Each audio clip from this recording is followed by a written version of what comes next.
Paano kumuha ng TIN number online? So yan ang pag-usapan natin sa ating tutorial video ngayon.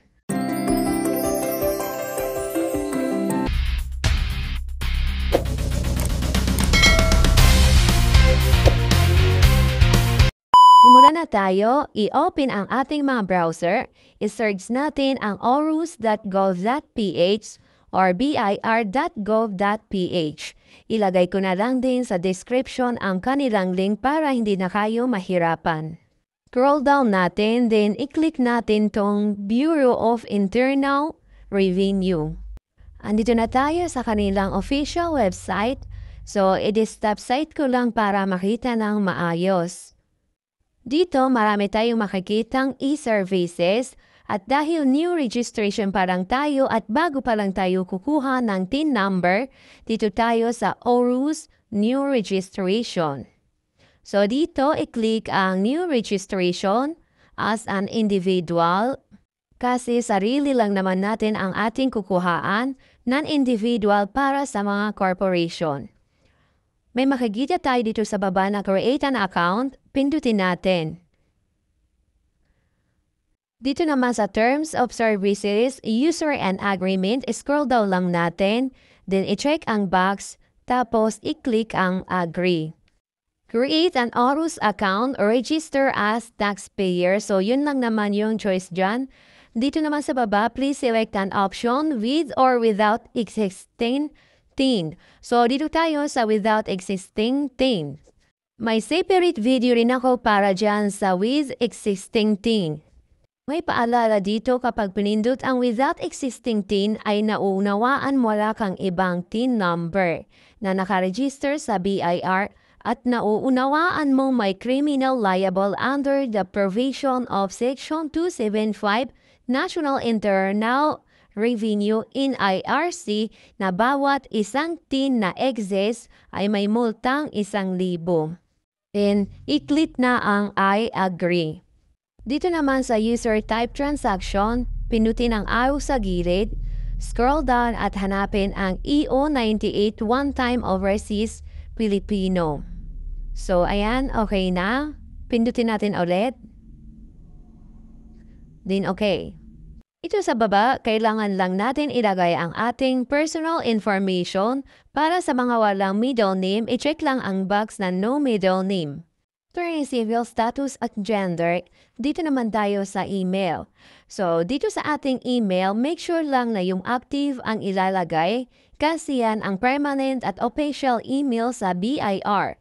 At kapag tayo ay may maglalaging for registration. Para sa may mga agent, yung may mga gagawa sa atin, dapat yung email pa rin natin ang ilalagay, hindi ang ating agent. I acknowledge. So, dito kailangan natin maglagay ng password, confirm password. So, kapag naset na natin, pindutin ang I am not a robot. So, ayan. I-verify, then register. Wait lang natin.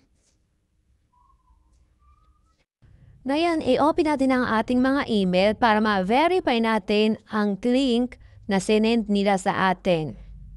So, ito siya. Account verification. Hi, thank you for signing an ORUS. Complete your registration. Please verify your account by clicking the link below. So, yan.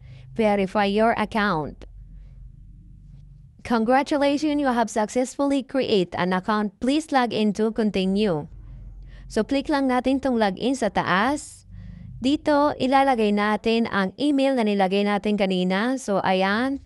Then, password. Then, verify natin.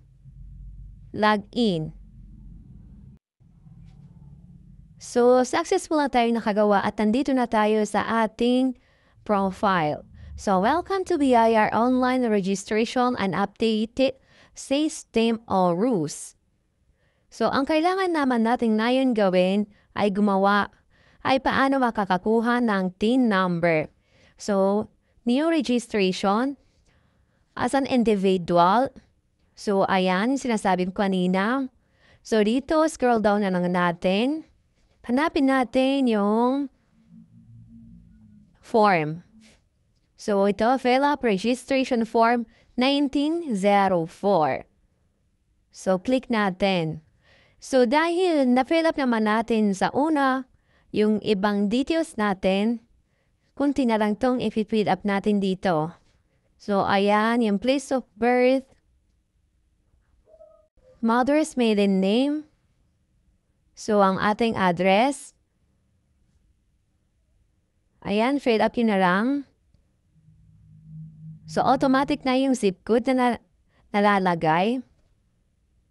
So pagkatapos, i-click ang continue.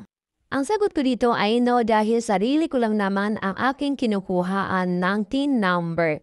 So para sa may mga authorized representative, i-click ang yes. Pagkatapos, click ang continue. So dito naman, kailangan natin mag-upload ng ating government ID at yung sa pangalawa naman ay selfie natin nakasama ang ating government ID. So, mag-upload na tayo. Pindutin ang upload file din mapupunta na tayo sa ating mga gallery. Kapag nag-failed, ulitin lang. So, ayan. Wait lang natin. Ayan, successfully upload na. So, dito naman tayo sa baba, selfie with government ID. Okay, successful na rin. Pindutin lang ang okay. So, dito, pagka-continue natin, makikita natin lahat ng personal details natin. So, tingnan nyo na lang, i-check nyo ng maayos para hindi na tayo mahirapan mag-edit. Ayan, scroll down. At kapag okay na lahat, scroll down natin at i-check lang ang mga box dyan. Then, isend na natin ang ating application. Pindutin ang submit application. So ngayon, maghihintay na lamang tayo ng email galing sa ORUS. So, ayan. Ang first email nila na hindi ko na-open kanina ay yung nag-register ako. Then, second naman yung nag-submit ako ng application para makakuha ng TIN number. So, ayan, nakikita lahat ng information ko dyan.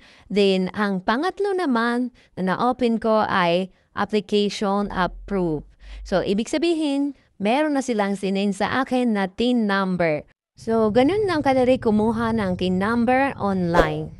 Sana nakatulong sa inyo ang tutorial video ko ngayon. Para sa may mga katanungan at request video, paiwan na lang po dyan sa comment section. At kung nagustuhan mo ang aking tutorial video, pindutin ang subscribe button at bell icon para updated ka sa mga susunod pang video. Salamat!